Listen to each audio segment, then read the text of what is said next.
Ketika Menteri Pertahanan Amerika awal tahun ini mengatakan di media bahwa Amerika tidak fokus lagi dalam memerangi terorisme, saya berkerut kening. Dalam dunia intelijen yang namanya Amerika tuh negara yang buas. Semua diawasi, semua dipelototi. Bahkan di Langley, di markasnya CIA ada desk khusus Indonesia. Semua negara sih sebenarnya ada desknya. Namun yang menarik adalah banyak doktor ilmu politik, ilmu psikologi, ilmu kebijakan publik yang memperhatikan setiap pejabat Indonesia mengucapkan kalimat di media, baik berupa pengumuman atau apapun. Semua dianalisa. Ini data benarankah? Ini data bohongankah? Ini decoy? Ini pesanan? Ini by design? Semua dianalisa. Sehingga tidak ada berita yang open source di media tidak dibahas lengkap oleh mereka. Sehingga dalam kurun waktu beberapa lama mereka bisa menyimpulkan ini menteri pinter, ini menteri ada agenda, ini pejabat ada main, ini pejabat geblek, ini pejabat adalah perpanjangan pihak asing, ini pejabat penjilat. Semua kebaca. Sekarang, adakah dari sisi kita melakukan counter analisa kebijakan negara lain? Atau counter analisa statement pejabat-pejabat negeri adikuasa seperti Cina, seperti Amerika, seperti Rusia? Adakah? Oke, kayaknya mungkin karena banyak pemangku jabatan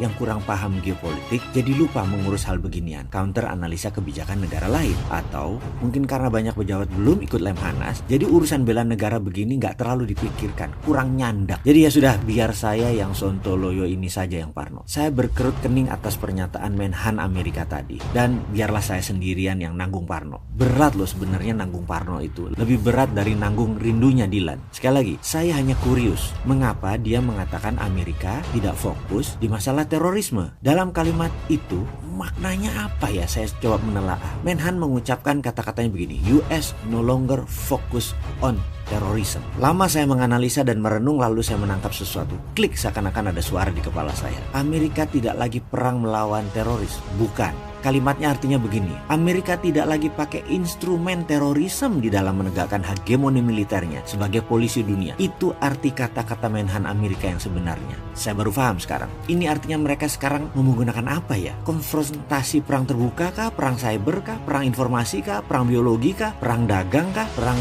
currency kah? Waduh, asli saya berpikir kelas. Sama seperti otak saya lagi berpikir sama seorang grandmaster sekelas Bobby Fischer. Asli saya berpikir kelas. Lalu saya memperhatikan kalimat berikutnya. Amerika fokus pada growing threat China and Rusia. Nah, ini dia kuncinya. Ini rasanya kuncinya. Timur Tengah, Cina, dan Rusia itu 3 front perang. Biasa Amerika tuh perang 1-2 front. Sekarang main terbuka di 3 front. Apa akibatnya? Dalam 1 tahun, $400 billion belanja peralatan perang oleh negara teluk dan senjata dibeli oleh negara Indo-Pasifik, Korsel, dan Jepang. 400 billion. Walah, dagang alat perang tuh si Amerika ini. Rupanya, mereka memutar roda ekonomi Amerika dengan menciptakan kegentingan. Kurang ajar bener deh si kabinet Trump ini. Walau ujung-ujungnya nggak perang fisik beneran, tapi instabilitas itu bisnis buat Amerika. Sekarang Amerika menyatakan Cina dan Rusia adalah national threat. Ini bagi saya pernyataan serius sekali. 2 negara yang disebut adalah ancaman, dan ancaman tersebut adalah warfare. Artinya siap-siap perang. Apa kira-kira langkah selanjutnya bagi Amerika? Paling nomor 1 adalah memastikan siapa lawan, siapa kawan. Siapa bersama Amerika, siapa bersama Rusia. Saya sih nggak mau sebut siapa negara yang mepet Cina. Serem saya. Dalam National Defense Council, sebagai catatan sebentar ya, departemen ini nggak ada di Indonesia. Amerika menyatakan bahwa mereka segera akan membangun otot industri militer,